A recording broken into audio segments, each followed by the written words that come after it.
नमस्कार दर्शकों, पल पल में आप सभी का स्वागत है।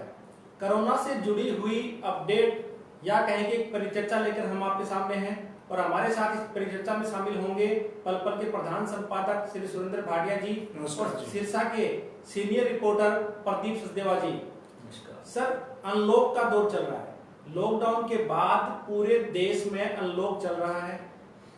यहाँ तक कि सरकारों ने बाजार खोल दिए, मॉल खोल दिए, शॉपिंग कॉम्प्लेक्स खोल दिए और हरियाणा रोडवेज की बसों के अंदर जो पहले सवारियों को बैठाने की क्षमता 25 से 30 की थी, उसे बढ़ाकर के 52 सीटर यानी कि फुल क्षमता के साथ बसों को चलाना शुरू कर दिया। अब सिर्फ बंद हैं तो मेट्रो, ट्रेन और स्कूल। तो मेरा पहला सवाल आपसे यही है सर कि क्या हरियाणा में या देश के अंदर इस साल प्राइवेट या सरकारी स्कूल खुल पाएंगे, बच्चों की पढ़ाई शुरू हो पाएगी? ऐसा कमल जी, सरकारें जिस ढंग से काम कर रही हैं उस पे कम से कम मुझे बहुत आपत्ति है। अगर एक बस में 52 लोग जा सकते हैं तो एक कमरे में, जिस कमरे में क्लासरूम में 20 बच्चे हैं, 30 बच्चे हैं, 40 बच्चे हैं, तो 40 को आप 20 बच्चों से शुरू करके 50% से शुरू करके आप बच्चों का एक साल उनके भविष्य पे क्यों खिलवाड़ कर रहे हैं, ये समझ से बाहर है। कम से कम जब से ये पिछले एक हफ्ते से जब से इन्होंने बसें चलाई हैं, मुझे ये लगता है कि सरकार को रोडवेज के घाटे की चिंता है। उसे कोरोना से कोई मतलब नहीं है।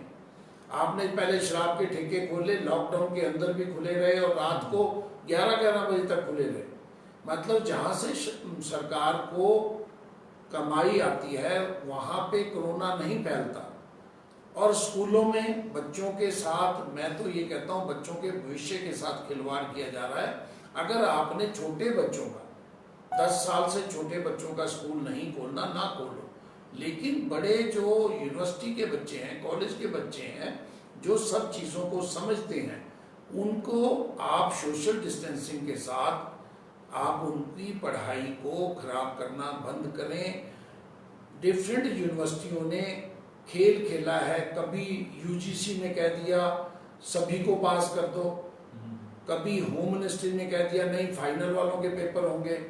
अभी तक सरकारें ये डिसाइड नहीं कर पाई कि पेपर किस किस क्लास के होंगे, किसके नहीं होंगे।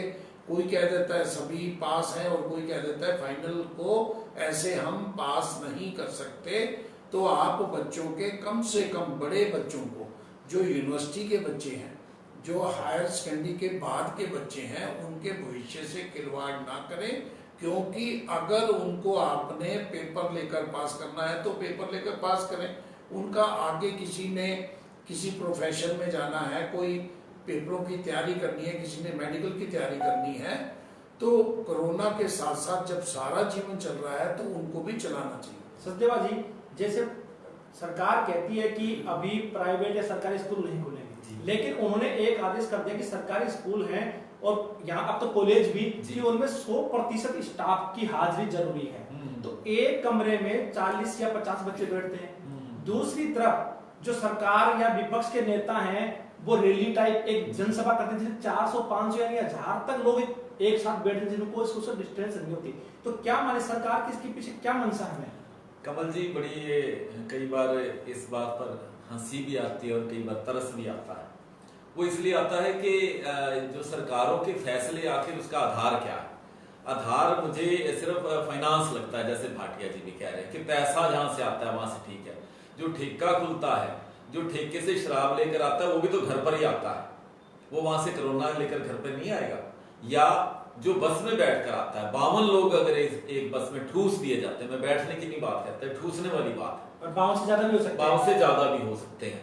और जब इस तरह आप ठूस कर लेकर जा रहे हैं, फिर आप कहते हैं कि ये संख्या जो बढ़ रही है एकदम से, हम रोज कहते हैं विस्फोट हो गया। विस्फोट किसके कारण हो रहा है? ये सरकार की नालायकी के कारण हो रहा है। सीधी सीधी बात ये है, सरकारों ने केवल धन इकट्ठा करने का साधन अपने आप को क्यों समझ लिया है, जबकि वेलफेयर स्टेट की बात थी, लोगों का भला करने की बात थी। वो भला कहाँ गायब हो गया?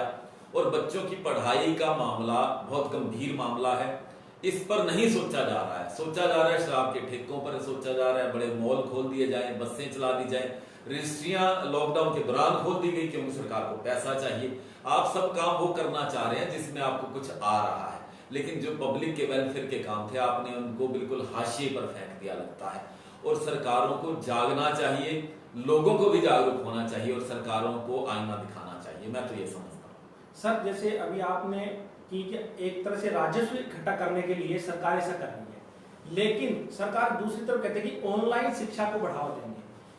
एक पहलू यह भी है कि ऑनलाइन शिक्षा को बढ़ावा देंगे, अच्छी बात है, लेकिन आज भी न तो हमारे पास वो इंटरनेट सुविधा है गाँव में खासकर कि बच्चे वो ऑनलाइन पढ़ पाए, और ना ही उनके पास इस तरह के स्मार्ट मोबाइल वगैरह हैं कि या लैपटॉप कि वो पढ़ाई कर पाए। तो फिर ये कैसे संभव होगा ऑनलाइन? ऐसा है कमल जी, जो देश 80 करोड़ लोगों को मुफ्त राशन देने की बात करता है, और मुफ्त राशन 80 करोड़ का, इसका मतलब 80 करोड़ 10,000 का मोबाइल कैसे खरीदेगा?